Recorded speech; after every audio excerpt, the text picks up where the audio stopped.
also since doing my PhD has been about ways to make probably the LIFT project to optimise it in the field where we share it, and to make it something that's really good, and to see if there's different ways we can do it to make it even better. So it's a health promotion intervention, and the main thing about health promotion intervention as opposed to prevention, as a health promotion, it's all about helping people to enhance their mental health and to take them from Languishville, maybe you could call it, to a place that we could call Thrive. So it's doing things that is going to really enhance their mental health as opposed to try and fix something that is wrong. So I'm going to share in two parts. So I'm going to share briefly a little bit about what my PhD research was about, and then also share some other things from the LIFT project that we've been doing. So to put it in context, Geraldine Prisbilko, who many of you probably know, she started a little bit before I did, and she ran a randomised control trial using the LIFT project, otherwise known as the Live project. And she wanted to do an online randomised controlled trial out there in Webland and using an app, and run it for people, just the general community. And we targeted the Seventh-day Adventist Church general community simply because it was easy to do. And so she ran a randomised controlled trial, and she found in that RCT that those in the intervention group did get significant improvements right across all the measures that she used, as opposed to the control group. And so then I came along and I was wanting to use the LIFT project as well. So in doing the research and my literature review, it took me a while to find what I really wanted to do, but what became obvious to me was that human support was often used, sometimes called human guidance, and it was often used in the setting for clinical participants in any kind of intervention, but there was very little research on it in terms of people in a general community setting, so in community-based settings. So I decided that I would run a randomised comparative trial. So I've gone one step too far. So it would be a multi-armed randomised comparative trial, and we decided that using the same platform that Geraldine had used, I would split them into the participants into 3 different groups and group them according to different levels of human support. So the typical was just automated emails that were already part of the system that we didn't have to do anything for. Group 2, we added some SMS messages to that. And group 3 included the standard weekly automated emails, plus I wanted to run some facilitated video conference support groups, because I'd been doing that, in the CHIP programs that I've been running online as well. So it was a familiar space to me in running that support. So I had noticed in the CHIP program that those that actually came to those support sessions did better. So I wanted to see what effect it would have on outcomes in my study. So I had 3 research questions. What would be the influence of different levels or modes of human support on outcomes, on attrition, on adherence? And the other thing I really wanted to do was get participant perspectives on what they saw as the barriers or the facilitators to them actually doing the program. And I called that adherence. By adherence, we meant watching a weekly video, doing some daily small challenges and a weekly challenge as part of the LIFT project. So just a little bit about the intervention. I won't go into it because I know many of you are familiar with it, but the LIFT project, or the LIFT project as we call it, is a 10-week intervention usually. It includes multiple strategies from the areas of lifestyle medicine and also positive psychology. And in the setting that we did it, the participants could access it either on a web portal or they could access it through an app. As I mentioned, include weekly videos and daily and weekly experiential activities. So for measurement, we use this, it's called the 7 Dimensions of Wellbeing Index, which was developed by Ellie Wellness down at Adventist Health, and we helped with the development of it. But because we were really looking and focusing on mental wellbeing or emotionally thriving, we wanted to focus in on standardised measures for that. So we used mental health and vitality, in short form 36. Some of you will be familiar with the DASS, or Depression, Anxiety and Stress scales. We use the Satisfaction with Life scale and also the Flourishing scale, both instigated by Dinah. So they're going to be our methods of measurement. And you might not be able to read that too easily, but this is the flow of participants through the study for my PhD. We started off encouragingly with 605 who said that they would like to be involved in the study. And we then randomised those 605 into the 3 groups. And they did the 10-week intervention, but before doing the intervention, they did a pre-questionnaire. So we're doing a pre and post type study. They did the pre-questionnaire, then they went into the study, into the intervention itself, and we provided those different levels of human support and then got them to do the post-intervention questionnaire. So we ended up with 320 that actually did the pre and post questionnaire and went right through the whole program. So the findings, I'm just going to skim over the top of them really quickly, was very, very interesting, and it could be a little bit discouraging to me who thought human support might be going to have quite an impact. But we saw that there was statistically significant improvements in every outcome measure, in every single group, irrespective of any form of human support. Boring, sit down. No, not quite. Some interesting things did come out of that as well, but let me just go through the results. It actually became very clear that we couldn't easily compare the 3 groups because the video conferencing group, very, very few people actually attended the video conferencing support groups. In fact, 36% never came to a single one. There was some that came to 1 or 2, and we only had 18 out of 103 people that actually came to 7 or more out of 10 of those sessions. So that really hindered it. So basically what we were then comparing was, okay, those that got in group 1 that just got the automated emails, which was also most of group 3 who didn't do anything with the video conferencing, and those that got the SMS messages. Early dropout attrition. So early dropout attrition was those that fell out of the study before they even did the first questionnaire.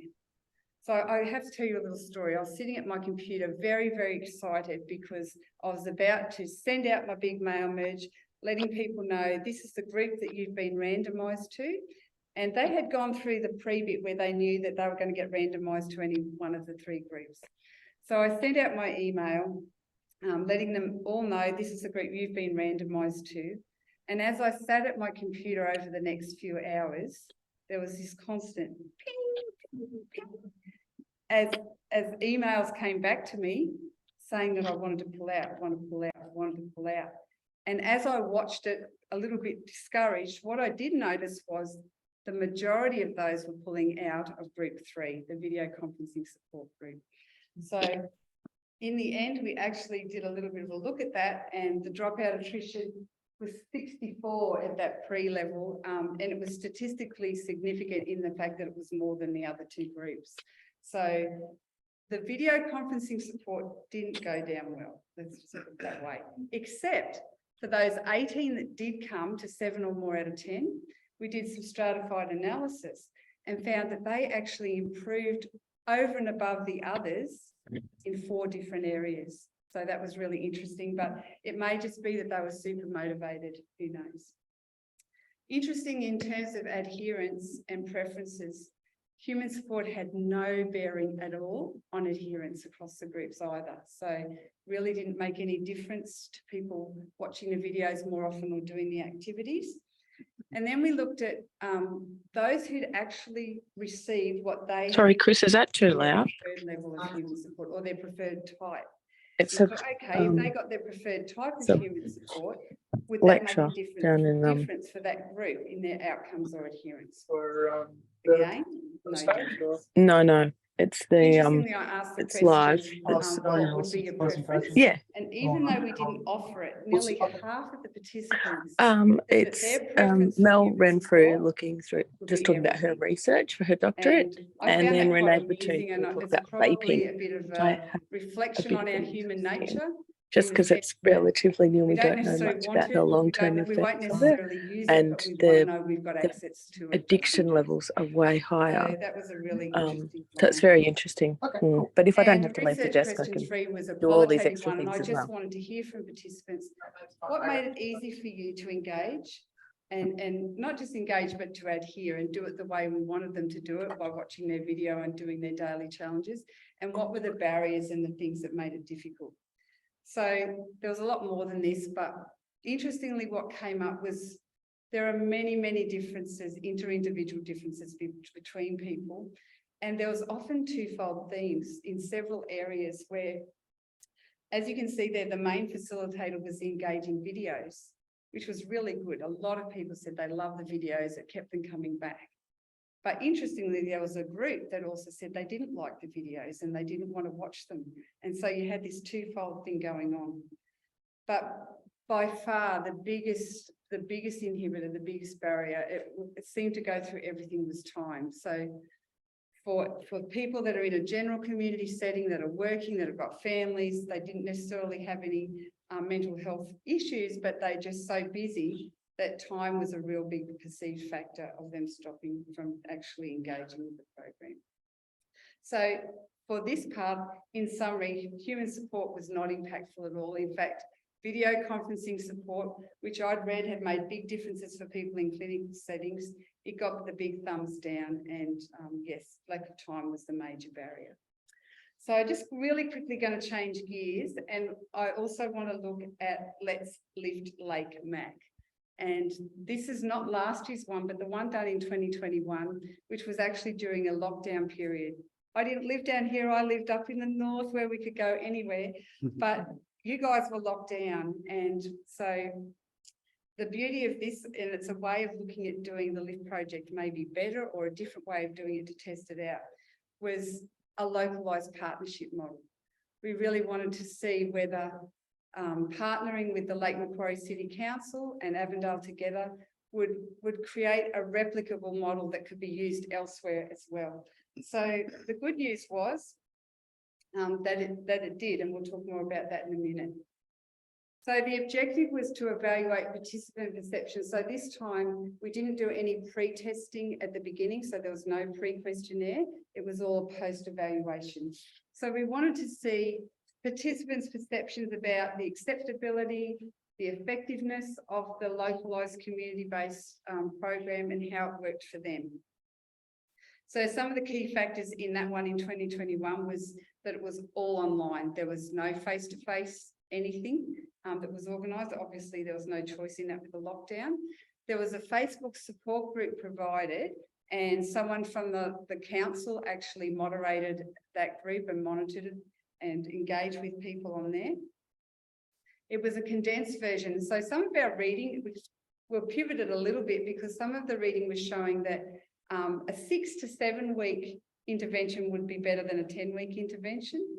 And interestingly enough, in the comments, we've got plenty of comments saying it was too short. Can't win, can you? It was a very simple way to access it. So the participants in this one were just pushed emails. Some of you may have been in it and just had a link to click on and go to the actual site and watch the video. So whereas in my PhD study, there was lots of login issues and all of that, there was none of that in this one. It was very, very simple. And obviously it was localised. So here's some of the results. So the response rate, we had 2,390 registrations, and that 4,041 participants is because more than one person in a household would actually do the study. And out of those 2,390, we had 138 people that gave permission for us to use their post-program responses for research. So the research, the results coming up are based on those 138. I found this really encouraging. If you look at the light green and the one on your left-hand side there, at the beginning, so these people were asked a question about how they perceived their mental health before they started doing the LIFT project, and 37% of them put themselves in either the poor or fair mental health. So I'd call them languishing, they weren't doing too well. And yet, if you look at the darker bluey-green colour, by the end of the program, there was only 6% putting themselves in that poor or fair mental health background. So that was basically a six-fold improvement and pulling them out of that. And you can see on the other side that it went from 61% to 85% who would classify themselves as having good or very good mental health. So there was good improvements, self-reported improvements there. This one was interesting too, in that nearly 90% believe that participating actually did improve their mental health. 94% would recommend the program to a friend, and that's really a measure of treatment effectiveness or acceptability of it as a program. But encouragingly, 99% believe that they gained the skills to manage their own mental well-being. And I would see that as a measure of building their self-efficacy, which was a really strong encouragement. And 91% believed that knowledge and skills would have an ongoing positive impact on their mental health. So it came through really strongly in the qualitative part that people felt empowered. They improved their self-efficacy and they felt really strongly empowered to then go on and look after their own mental well-being. So that was a positive. The qualitative results, again, video content came right up there as one of the key things that people liked. And but the delivery style of the video, again, it's the old videos, not the new. We now have new videos, but some of them didn't like the way the videos were delivered. And so again, we had those two themes. But interestingly, if you have a look on your left, the community camaraderie, even though it was locked down, that community camaraderie was still there. People felt that they belonged, that they loved doing it as part of a community, knowing that the whole of Lake Macquarie was doing it with them. And also that sense of personal empowerment came out really strongly as well. The likes always outweigh the dislikes significantly. And so the dislikes were very minimal, but it was usually technical issues in that case. I just pulled this one out because I think it captured the community thing. For these 7 weeks, I felt connected to my local community through the Let's Lift Lake Mac project. What a surprise to bump into a random stranger out walking who was also doing the project. Because we've been challenged to be more friendly, I decided to say hello and then we got talking and laughing. And that came out over and over again. One person said the only thing they disliked was that their normal spot to go walking became crowded because all these people doing it. So what are the learnings? We learned that it is the localised partnership model, partnering with someone else in the community, gave it credibility, it made it acceptable. And so it is a good replicable model that can be used in other partnerships as well. We learned that in that kind of setting, as opposed to mine where human support didn't seem to make a difference, in that local setting, that community connection was really important. And it could be a really effective model for showing the LIV project in other kind of places as well. And probably the thing was that they felt really empowered. The participants who did it, they really did feel empowered. So future directions, and this is already well and truly happening. We looked at doing a hybrid model, and some of you may have done Let's Lift Lake Mac 2022, where a hybrid model was used. So no longer in lockdown, there was some connection hubs, face-to-face connection hubs in different places around the Lake Macquarie region that were really well received as well. We're looking at doing the LIFT project in new settings, including clinical, which happened last year in South Africa. Our master's student actually did the LIFT project in a clinical setting and got really encouraging results. That's already been published in, what's the journal? Frontiers in Psychology. So we're also testing out localised partnerships in other areas as well, in schools and in other settings. So there's lots of things still going on, and we're always working towards trying to make the good better and the better best. So thank you very much for listening. Done now. That's awesome. I reckon we've got time for one question and then we'll move to Renee. We might have some more questions at time at the end. Mel, have you been able to compare face-to-face with online? Not yet. Okay. Not yet. We actually made an attempt to do some interviews with some people who'd been in the face-to-face right at the end of last year, and as it sometimes happened, none of those people actually turned up to the interview that we were going to do. So unfortunately, we haven't been able to do that yet, but it's something that's definitely on the radar that I'd love to do. Yeah. Thanks so much, Mel. Yeah, I'll plug in over there. You know, what we've seen over the years, I think the lifestyle medicine space is really growing, and the research narrative is changing. I'd say a decade ago, everyone would say, all the dissenting voices would say it doesn't work. And now there's this overwhelming evidence that things like, you know, how you move and how you sleep and how you eat and all the rest of it has a massive bearing upon your health outcomes. And so what's pivoting now, and this is where our real interest is okay, we know it works. How do we make it work best? You know, what does that look like? In what settings, for whom, under what sort of conditions? So anyway, Mel's making a really great contribution in that space. All right, let me see if I can hook this up. There's a lot of leads there, aren't there?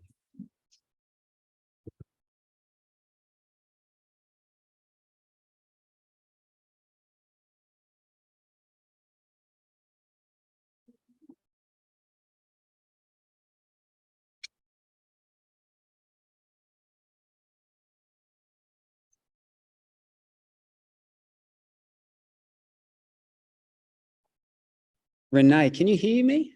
I certainly can. Can you hear me? I can hear you. Ah, excellent. And we can hear you too. Lovely. All right. Okay, let me just say a few words. So Renee actually joined us a couple of years ago, and she's a conjoint with us. And I want to say, one thing I love about the whole, particularly the lifestyle medicine community, because that's mainly what I belong to, but it's the broader health space, is that it's full of my favorite type of people: capable, caring, and passionate. And Renee has oodles that in every department. And Renee has a really long history in the nicotine addiction space and smoking cessation. In fact, she's just, I don't want to overstate this, Renee, and don't get embarrassed. So, she's an incredible lady. I know if you get to meet her in person, please put some time aside. She speaks, I don't know how many languages. She was educating Mel and I on Hebrew just the other day. But Renee has been an absolute leading light in that whole space of tobacco control, smoking cessation. She's the editor-in-chief of the Journal of Smoking Cessation. And we're actually just really privileged to have her as part of our team in our community. Today, she has real expertise in the vaping and vaping cessation space. She's on government bodies and organisations. One thing I really love about Renee, very high ethics in the way that she conducts herself. And so, Renee, we're just privileged to have you part of our team and the research centre here. And we really look forward to your presentation today. Thank you so much. I hope you can hear me and see me. I can't see you, but that's fine. We'll carry on. For those who are interested, what's behind me is a crop, a tobacco field, illegal tobacco, because we don't grow tobacco in Australia anymore. If you didn't know that, it's illegal. And this is an illegal crop. And remember, that's where nicotine comes from. And this is a concern we all have. I wanted to just start off by reminding people, or at least informing people, that I have no conflicts of interest. That's really important when we're talking about tobacco and tobacco control, and we talk about nicotine and vaping in particular today. I really need to declare I obviously don't work for the tobacco industry. They don't give me any money, and I don't want it anyway. I just wanted to remind you that, because I said this earlier, nicotine comes from the plant, hence it's what's in the vapes comes from the tobacco plant, to remind you of that. And so I don't work for the drug companies, none of the pharmaceutical companies that make any nicotine cessation therapies. I don't work for them or take any of their hospitality. Just mention that, and always ask, if somebody's presenting on this topic, whether they actually have any conflicts of interest.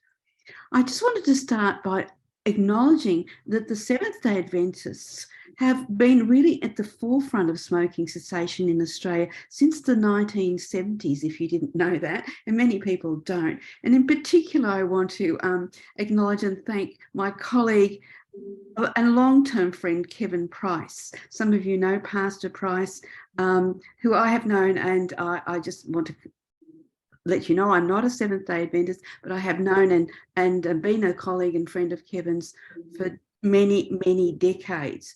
We have worked together on many projects to do with smoking cessation. We've worked on pharmacotherapies for smoking cessation in the past. I just wanted to tell you that we've been working on kava and smoking, if you know a little bit about kava in the Pacific Islands, and those relationships are very strong. One of the most tragic things for me and for all of us to be really aware of as a target for us to really concentrate our attention is the prevalence of smoking in the Pacific Islands. Some of you may not know this. These are the highest, just look it up, the highest prevalences of smoking in the world are in the Pacific Islands. Highest women groups smoke in the Pacific Islands, New Guinea, Fiji, Kiribati, I'm afraid, small island, small population, is unfortunately the highest rate of smoking in the world, which is really dreadful, and something needs to be done because they grow tobacco there readily, freely. That is, you can just pick your own leaf and roll it up and smoke it.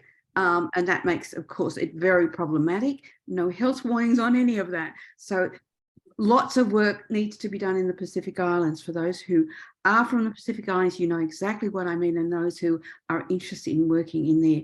But my brief today is to talk a little bit about vaping and vaping cessation, because it's a hot topic. And because it's such a hot topic, myself and Mel, who you just heard, put together a lot of research material and data and fact sheets about smoking and vaping and nicotine to debunk some of the myths, because there are a lot of myths out there.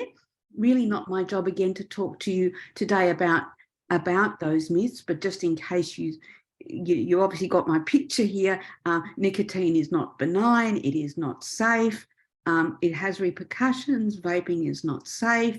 It may be safer, it may be something we can resort to as a treatment as a last resort, because now it's been agreed that, and the TGA has confirmed, that these nicotine vaping products should be prescribed, and that they should be prescribed as a last resort, so that all the other pharmacotherapies have been tried first, and in that hierarchy this would be the last resort.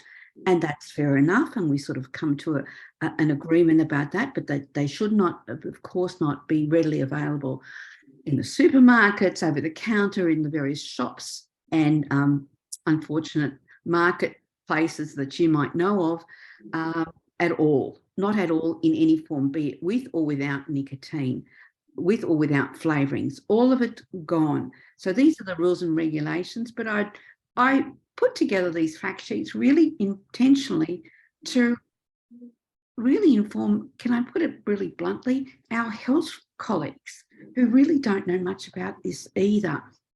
And that's what this is really for. So for yourselves, you could go to this website, have a look at things you may not know about nicotine, like for the fact that it has a very short half-life. It doesn't hang around long. It's got a half-life of about 40 minutes. And little tidbits of information like, that's why there are 25 cigarettes in a packet. You know, you need this every 40 minutes over your waking day. It's not arbitrary that there are 25 in a box of cigarettes. Gosh golly, people don't know that, now you do. And there are lots of things hints about that, and about the flavourings, about the toxicology of all these products. So I have put it all together. It's really complex. It's like vaping in pregnancy, vaping in mental health, nicotine and smoking in the heart. Is it safer to do this than, what about passive vaping? Is it safe to have somebody sitting next to you? Well, no, it's not. We've just written about that. These ideas that people have arbitrarily thinking it's all benign and safe. Well, it's not. So these are some of the links that you can have a look at, or just even if all else fails, type in Avondale, type in nicotine. You can Google me. You'll find these links to these many fact sheets, and even how to manage vapors and helping adolescents quit, which is really a big agenda right now too for us. So our ongoing projects now today are, well, frankly, there's a lot of work going on about prevalence. You know, gosh golly, lots of kids are doing it. Yes, we know that. Adolescents in particular is a growing group. Remember that adolescents are a target. And for those who think, and they're wrong, that that these kids would have always smoked cigarettes, they would have become smokers anyway, you know, so they're vaping, it's better, it's safer. And there are real people who are saying that very thing. This is absolutely not correct. If you know any vapors, and we do, young, we're talking 13, 14, 15-year-olds, if your friends, your colleagues are vaping, have they ever smoked before? Some of them have never smoked before. And certainly the kids we're looking at would have never conceived of the idea of even having a cigarette. So they've been targeted literally by the tobacco industry because we have prevalence of smoking so low, that the tobacco industry has literally targeted us, Australia, because we've done so well in getting prevalences down. So we don't know how many adolescents, for example, are dependent on their vapes, and we're getting a very good notion of that. And I'll tell you a little bit about that in a moment. What's the range of spread of dependency? Just so you know that in smoking, not everybody who smokes is heavily dependent. Possibly today, the rest of the community, and you will have come across people who maybe are sick from smoking but still smoke. That in itself defines their addiction, that you smoke in the face of your medical consequences. It's not that they couldn't care less or that they're so depressed or anxious. There's that as well. But the fact that addictions override all rational thoughts about this, it's a conflict of interest if you think of it like that. Their motivation is warped. I need to not do this, but I love it to bits. Think of it like that.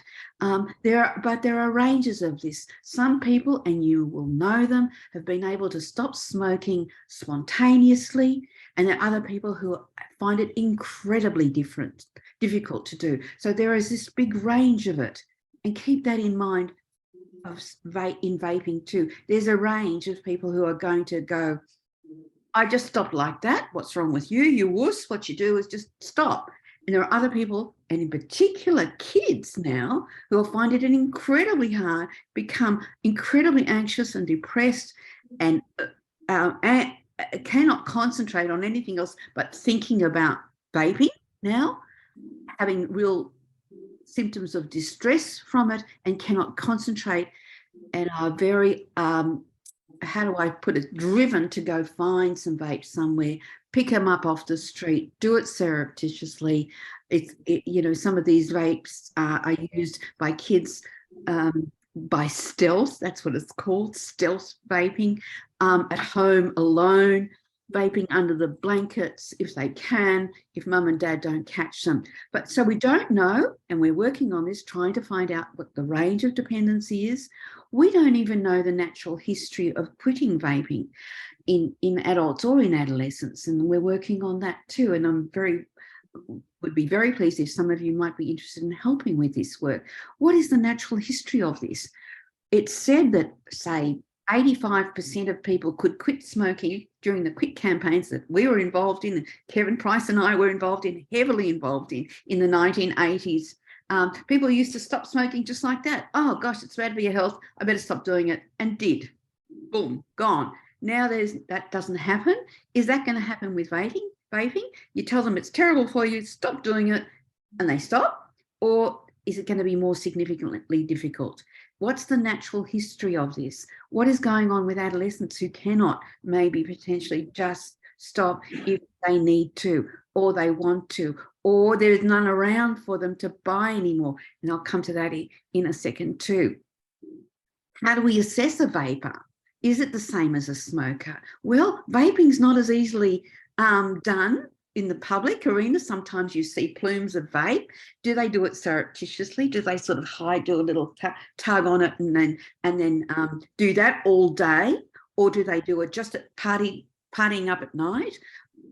what is going on with vapors and what is the topography? What are they doing? Do they drag hard? Do they puff lightly? There's a whole lot of things we don't know about vaping that we need to learn about.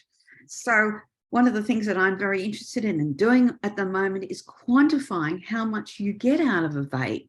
What is it? Now, I'm assuming you all know what I mean by vape electronic cigarettes. You all know what I mean, that there are a variety of them, but by and large, they're like that photo I showed earlier. They're those plastic disposable, which of course pollute in themselves. Those plastic or disposable ones is what most people are using today. They hardly ever do their own, make up their own product, which they used to do in the past. So, but what is the equivalence? If you have a vape that contains 1,000 puffs, what does that mean? Do you use it little bits like that, getting a little bit, or are you dragging hard? This is my pen. I'm just simulating a vape, right? I do that and hold my breath. I might get double the dose. If I do it like that, I'm getting, you know, a quarter of that dose, even less than that. So we need to know what people are getting out of it. What does it mean? Is 1,000 puffs in a vape the equivalent of 1,000 cigarettes? People are saying, oh gosh, that's the equivalent of, gosh, you know, hundreds and hundreds of packets of cigarettes a day. That's not quite correct. So I want to make sure we know what we're talking about. One of our jobs as health workers for everybody is never make up what you don't know. Don't just make up this equivalence thing. Oh, it must be the equivalent of X amount of cigarettes. Not correct. Don't make it up. We need to do what everybody does, and that is evidence-based medicine. Make sure that what you say is correct, and if you don't know, find out, read more, read on the subject, read more material, hence those fact sheets. Find out what's the evidence for whatever I'm saying. Make sure that everything you say is correct and is evidence-based. So how do we quantify plasma levels? As I said earlier, a little bit about the natural history. I was talking a little bit ahead of myself. Do vapors quit spontaneously? And because most smokers have quit spontaneously, is that the case with vaping? How do we help adults quit vaping? And there's an increasing line at my desk, as it were, at my office space, of people wanting help to quit vaping. So they're learning a little bit about, gosh, those flavorings aren't terribly good for me. They haven't conceived of an exit strategy for their vaping, which was something we always like to ask vapers. Okay, you've gone from smoking to vaping. Well done. Are you happy with that? Yes, it's great. I go and talk about radio a lot. And people say, this is great. My lungs are much better. I'm great. I'm fine. But I'm vaping now all the time. Or I've never been a smoker and I'm vaping all the time. I want to get out of this. They haven't conceived of an exit strategy. I'm addicted to this now. A good question you might want to ask yourselves too, is an addiction benign? Is an addiction okay? If it's safe to do, is it safe? Is it okay? Can we say, okay, you're going to go and do this for the rest of your life? We need to really ask them a bit more about what's their exit from this. This is what you want to do forever. Do you want to be a consumer of this forever? And is it safe to do this forever? So possibly not. We're looking at a lot of problems with vaping, particularly a cardiovascular one, so I can answer some questions if you have about those things. Respiratory-wise is, of course, the flavourings and the fact that all of this goes onto the lining of the lung. What are we going to do with adults? Educate them better about the questionable safety, certainly long-term, remembering that when we did smoking all those years back, we learnt that smoking caused cancer years and years after smoking became so prevalent in the world. We're looking at the 1920s when it actually took off after World War I. We're looking at the takeoff of smoking and tobacco smoking. And it wasn't till the 1940s and 50s that we saw the link. We're talking 30 years later. And we don't want to have to wait 30 years of vaping to say, gosh, this has not been healthy for you. It's not a good idea. It may cause X, Y, Z. We don't know. Can't we do some prevention, which is, of course, the cure, and not have to wait on really on spec that it is safe? Better not. Better safe than sorry is our, our mantra, really. But we do have vaping dependence questionnaires and time to first vape. Now, some of you, if you've ever been in a hospital or a clinic or had any doctor offer you or talk to you about smoking, one of those questions would, how soon after you wake do you smoke your first cigarette? Now we're looking at how soon after you wake up do you vape your first vape? Do you do it within 5 minutes of waking up? This is significant. This means this person is heavily dependent. If you want to ask no other question, how often do you do it? Where do you do it? What are you doing? Ask them that question. When you wake up, tell me truthfully, how soon after you wake up do you do it? Say, it's number one thing I have to do. And if that's number one, that's significant dependence. So how do we treat this? Do we give them the standard treatments as we would behaviourally and with standard pharmacotherapies? We don't even know that for those. We have no good studies outside Australia as well. As Darren mentioned earlier, thank you, Darren, that I'm the editor-in-chief, founding editor-in-chief of this journal called Smoking Cessation, which I'm wanting to convert to nicotine cessation. Looking at saying, maybe we're not just talking about smoking here, we're talking about nicotine here and nicotine dependence. And is this the same strategies? Are we talking about the same thing? We may not be. Do we wean people off nicotine content? Do we just make the vapes weaker and weaker so that you wean yourself off? We know about weaning off of cigarettes, for example, nicotine in cigarettes. We know weaning people off. All they do is drag harder. If it's a weaker cigarette, you drag harder on it and hold your breath and you get the same dose. So maybe not weaning off, but is that the same for vaping? We don't know. Lots of things we don't know. And what about this biofeedback, which I was alluding to earlier? A little bit about biofeedback, so you know we do have these things. I have them. We have them in our studies that we are doing in a variety of places. We do. Can I just suggest that someone turn off their sound because we can hear. Oh, okay. Yes. Thank you so much. Whoever, could you turn off your sound because I can hear you. I'm very grateful that you're listening in, but turn off your mic. Thank you. This is a dipstick test which we have for urine, and within 5 minutes we can see it, just like you would have, say, a rat. Those tests, you can see within minutes levels of nicotine. In this case, it's cotinine, which is the metabolite of nicotine. We can see this in your urine. Here and now, we can test it here and now, which is great.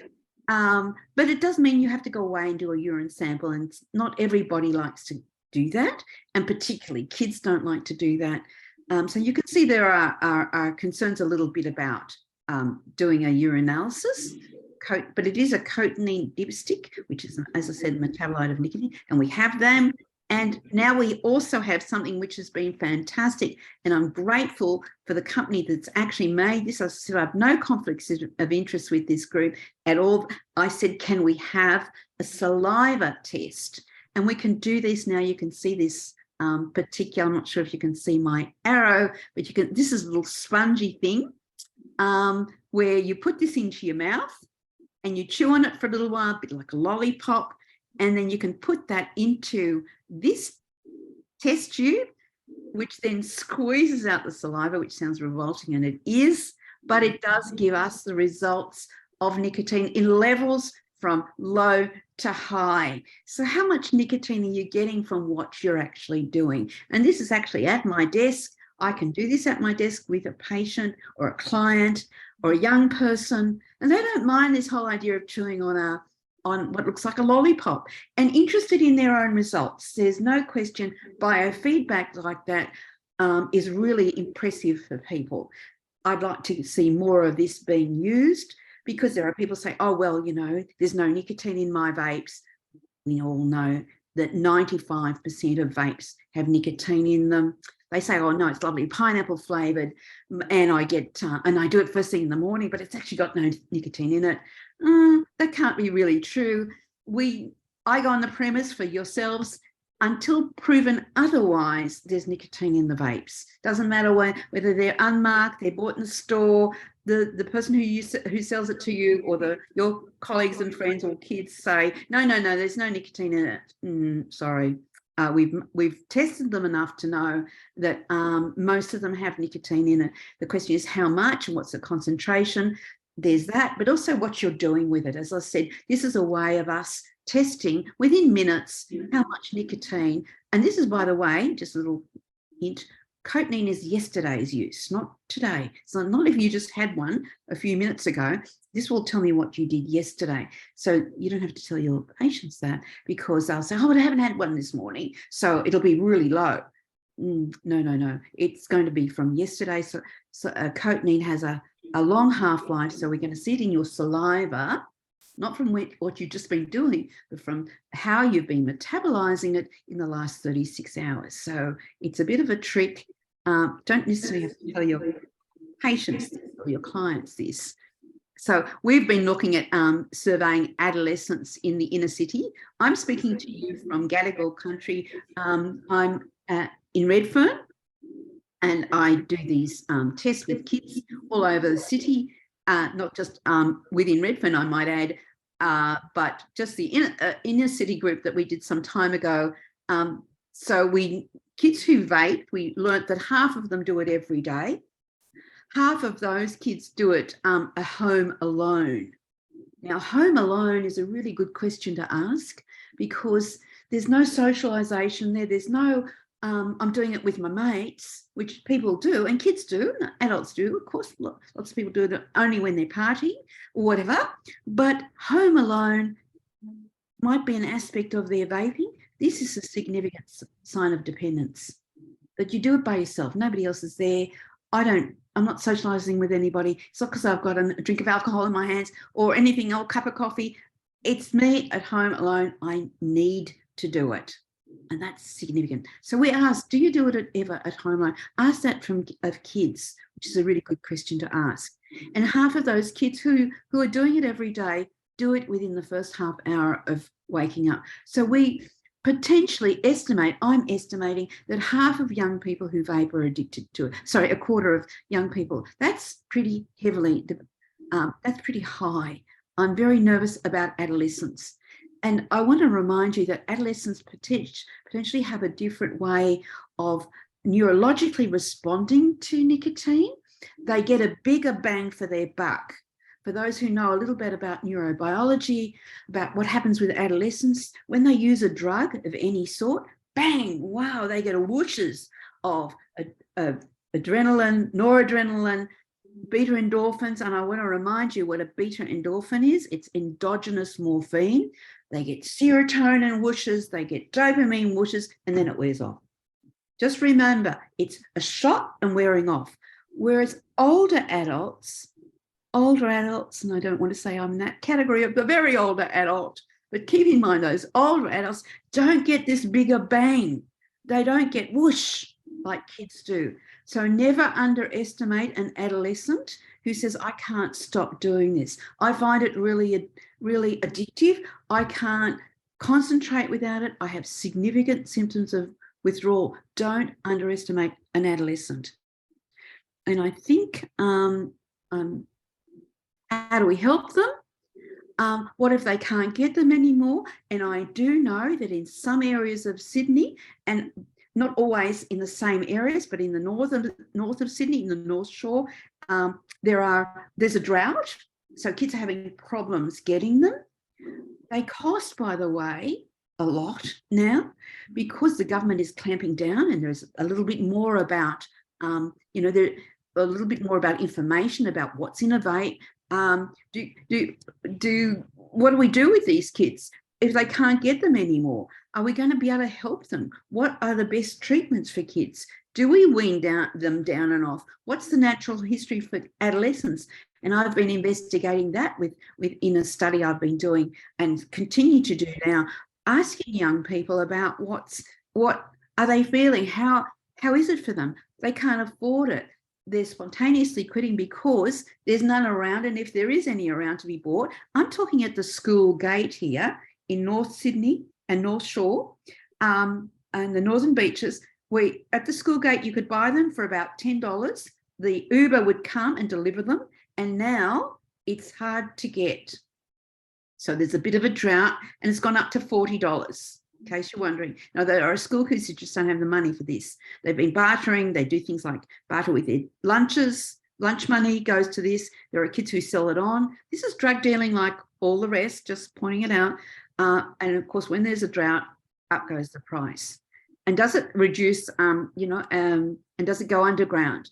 Well, this is, again, something I think is really urgently for us to look at, to be aware that kids are finding it very hard. Some of them are using gum. We're getting kids who are using some NRT, nicotine replacement therapy, to help them with withdrawals. And it's not an exaggeration. They do need help.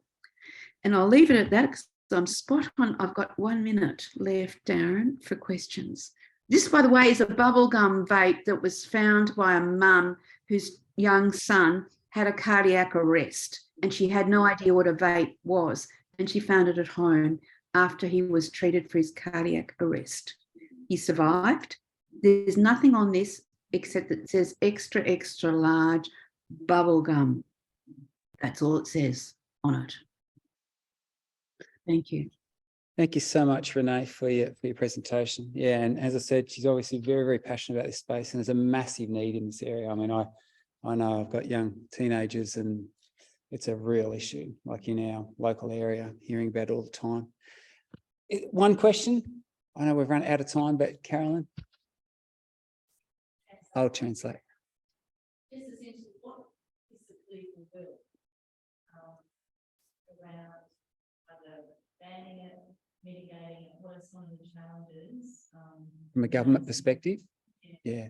So, policy and yeah. So what at governmental level, what's the landscape, Renee? Where are they? What are the plans? What are the intentions? What are the policies? The intention is to go with the TGA's recommendations right now to outright ban all of it, and that all vapes are prescribed only with nicotine in them, and all the rest is gone. Now, whether that's going to be effectively policed or patrolled, whose responsibility it is, will the police shut down places? And they do. And of course, parents like yourselves, everybody has the right to dob in a vaping store, even though it may not be personally related to you. You can actually say that they are, this is a vape store and I'd like to see some control over this, because now they require, if you want to vape with nicotine in it, an adult will require a prescription. All adults will require a prescription. And of course, it should be gone with kids totally. No prescribing of vapes for kids at all. It's teaching doctors how to write a prescription, whether that's their first port of call, whether they do better smoking cessation, if smoking cessation is an issue, but how to manage kids who are vapes, who are vaping, who've never smoked, how to help them stop doing that. That's a big role we have to play too, and there are many projects and many guidelines being developed now. But again, we have the basis of this is meant to be evidence-based, but there's not a lot of trials. How do we help kids when we don't know how to help kids? We assume, we're making assumptions, it's like smoking. Thank you so much. I want to, say thank you, Renee. Thank you, Mel, for your presentation too. So that's giving you a bit of insight as to some of the activities we've got going on within the Research Centre. Our fourth theme is health and humanities with Carolyn. So perhaps next time you're up. So I'm just forewarning in that regard. But hey, thanks so much for joining us today. There is a lot of food over there. So please fill your pockets and your cheeks before you go. And thanks again, Renee. Thank you, Mel. And bye, folks. Thanks, Renee. Cheers. We'll chat soon. Lovely.